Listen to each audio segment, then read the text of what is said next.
Welcome to week 3. My name is Mr. Neville and I will be your guest lecturer for today. Last week we covered the two main international theories. Today we shall be looking at a major alternative to these by going inside of the state in more detail than even liberalism. We shall be covering bureaucracies and individuals in the foreign policy process. For this week, we'll be focusing on foreign policy analysis. This is an attempt to predict the behaviors of states in terms of actors and process at the domestic level. It can be divided up into two separate areas, which we shall cover today. 1. Bureaucracies, and 2. Psychological characteristics of leaders. For these areas, we shall be focusing on the executive branch of government. This means that any theory that can be easily applied to all countries regardless of the system of government, as all executive branches make decisions regardless of how they were put there or got there. When looking at why a government comes to a decision, we must first look at how they came to that decision. This is where the rational action model comes in. It is a 4-step process that explains how a government will come to a decision. 1. It will search for all potential policy options. 2. Search for all available information on these options. 3. Evaluate the costs and benefits of each option. And 4. Choose the option that has the greatest net benefit. Now, this does not mean that governments will always make the right decision. Sometimes there are no good options, or perhaps there is a severe time crunch, or perhaps they have limited information to work with. A spin-off of this theory, which takes these difficulties into consideration, is called the expected utility theory. This theory is particularly useful for explaining decisions made under uncertainty and when all conditions are not known, or when the results of a certain policy can't be perfectly predicted, much like the real world. This theory focuses on payoffs and probability. The payoff is the benefit of a certain policy choice. The probability is the chance of the benefit occurring. This theory concludes that the rational choice will be the choice that has the greatest benefit with the most certainty. The high payout risky option will therefore not be taken. Critics of this theory state that this theory does not take into account feelings or luck, which could override this mathematical approach. For example, according to this theory, no one should play the lottery as the chances of winning is so small and the ticket is too expensive. Now let us turn to bureaucracies. Governments cannot work without their bureaucracies. Once a leader or legislative branch passes a law or makes a decision, it is up to their government to carry it out. Furthermore, it is up to their agencies to gather information needed for policy choices. Every government, regardless of political system, has a similar executive branch setup. They are divided up into ministries or departments.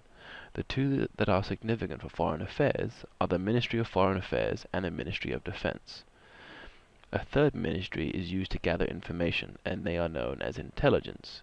In America, this is divided up into the CIA, the NSA, and the FBI, amongst others.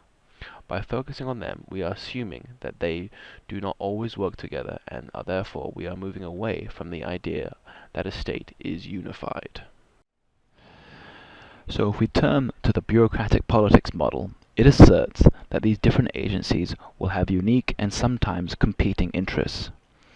Policy can often come about because of this competition, which could mean that the result is not the most rational. But why do they compete? Surely they are all working towards the nation's best interest.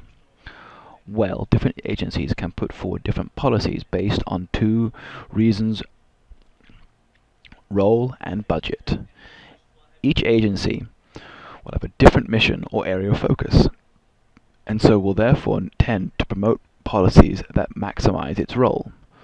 All departments will look to increase their budget, and to justify a larger budget, they need to show what they do is important. I am sure you can think of examples at your work where someone has promoted their own ideas in order to look more important and possibly get more money.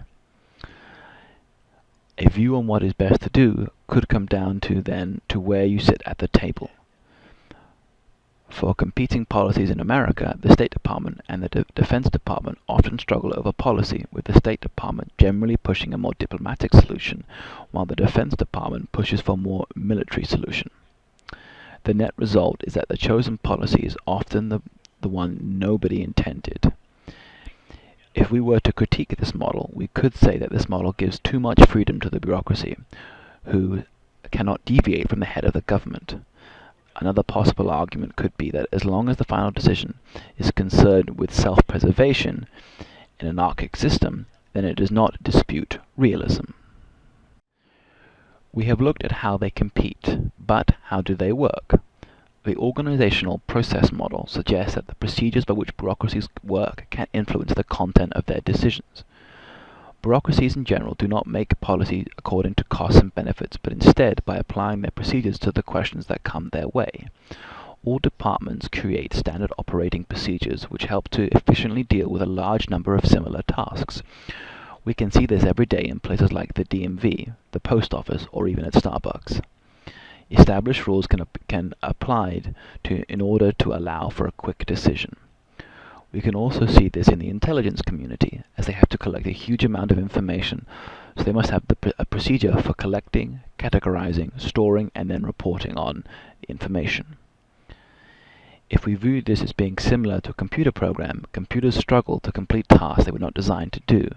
So, too can departments struggle with the responsibilities or challenges outside of the norm. I'm sure many of you have become annoyed with a company or a department of government where you didn't have all the information that they required, or there is something a little odd about your case. From this, though, we can say that according to this model, to best understand policy, we would do well to study the standing operating procedure of government in order to figure out what it will do. The point is to show that the simple rational model of state action is flawed, and we would be better off studying how bureaucracies work. Now let us turn to individual decision-making. This theory places significance upon the differences between leaders and their characteristics, beliefs, and leadership style. History is filled with important figures like Hitler, Julius Caesar, or Martin Luther King Jr. All seem to be critical for the course of events. Other times, leaders can seem to make little or no difference. Constraints and necessity could mean that there is only one valid policy choice. A recent example of this could be Obama's inability to close down Guantanamo Bay, or the increased use of drones. These leaders are not hypocrites, they just don't have another choice. But if we assume leaders can have impact on policy, what could affect these leaders? There is bias. It can be separated into motivated and unmotivated bias. Unmotivated bias is the bias that comes from a leader's need to simplify and explain an extremely complicated world. We shall cover motivated bias in a moment. People are limited in their ability to take in information and process it. Leaders will have to prioritize what they see as the most important. This does not make them irrational, but unlike realism, it makes them imperfectly rational.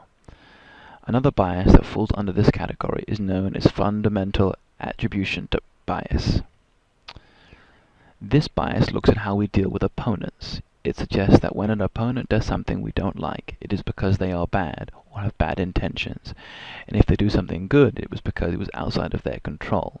We apply the opposite to ourselves, where if we do something bad, it is because it is outside of our control, while if we do something good, it is because of our own goodwill. An example of this could be at the DMV again. If it is slow, it is because it is always terrible, but if it was quick or easy, it was luck. Another unmotivated bias is that people are generally more willing to avoid a loss than to achieve a gain. In international politics, this means that leaders can tend to make more risks to protect what they have. This leads to a status quo bias. People will fight to keep things the way they are. A problem can arise when both sides in a conflict or disagreement believe that the status quo is on their side. An example of this could be Israel and Palestine, or the Cuban Missile Crisis. Now let us turn to motivated bias. In general, it means that actors see what they want to see. This bias comes from many different sources, including upbringing, personal experience, or belief. An offshoot of this is called cognitive dissonance theory. This states that individuals construct internally consistent views of the world, which means they will tend to ignore information that does not line up with this. If it cannot be ignored, then it will be interpreted to support rather than challenge. We have all known someone who is said to be in denial. Another example of this could be people who reject global warming. This theory is especially useful for explaining why a country does not change its policy after the circumstances change. The final motivated bias that an individual can have that we will look at today is that of bolstering. This is when a leader makes a decision. They will increase their certainty of that decision after it has been made. Even if their decision was touch and go, once it has been decided, there is a need to convince others it was the right one. This can lead to overconfidence in the plan or the inability to turn away from it when it starts to go wrong. It could also mean that there is a lack of preparation for if the outcome is negative. An example could be the Second Iraq War or World War I.